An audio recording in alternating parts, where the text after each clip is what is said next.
welcome to the Esmeric Art Studio. Today's project is finishing some old frames for a specific project. I've gone ahead and I have removed the glass as well as the backing of the frames. I started sanding with the sanding block, but it didn't work very well, so I'm just going to give it a little bit of a sand with the sanding paper.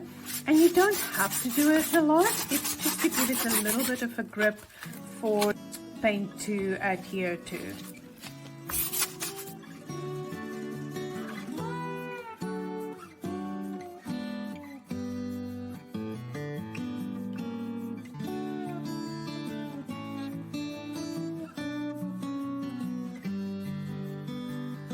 Once everything has been sanded, I'm just going to wipe it down. You can use any damp cloth for this, or if you want to, some paper towel, but I just find that cloth, even some baby wipes will work for this.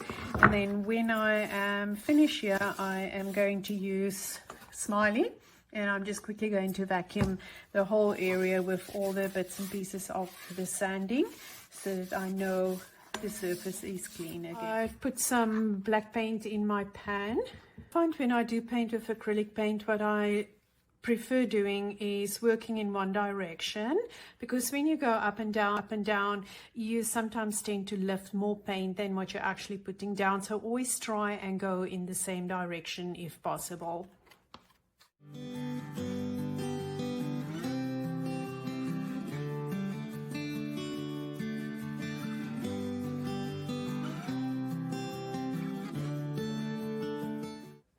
Also, when you paint, do make sure that you catch all these sides on the inside as well,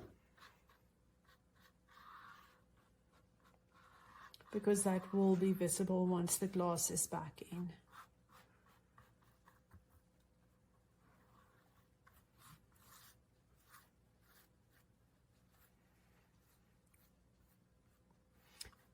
So I'm going to put this aside to dry and start painting the second one as well.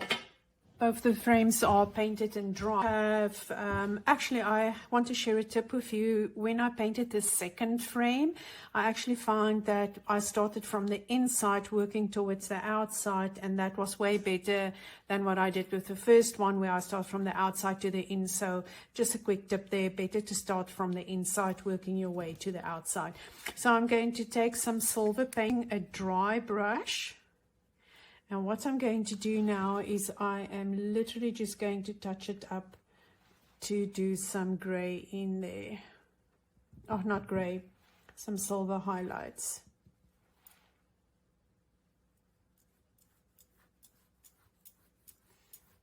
I'm going to try and keep it only on the little bubbles, but you know, if some of that gets onto the background, it's not going to be a train smash for me.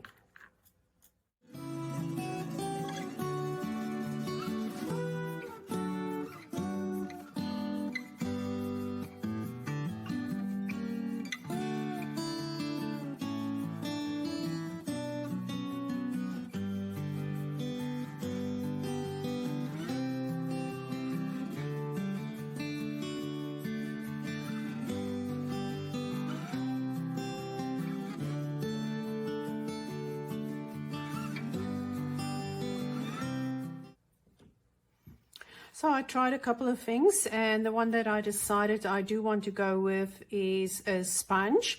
So you can either dip the sponge in the paint, or you can paint some of the paint on the sponge. I prefer to do the second way, and I'm just going to start dapping it on, and I'm going to do small spots at a time.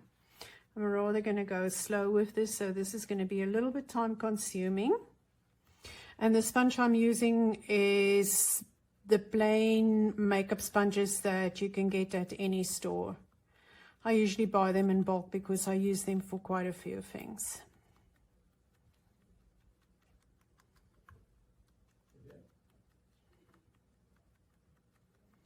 And the nice thing about this is afterwards, when you think you have too much of the silver on there, you can always come back in and touch it up again.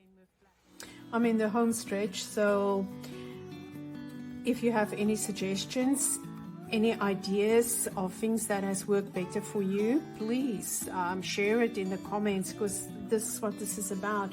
It is about learning from each other and supporting each other through this.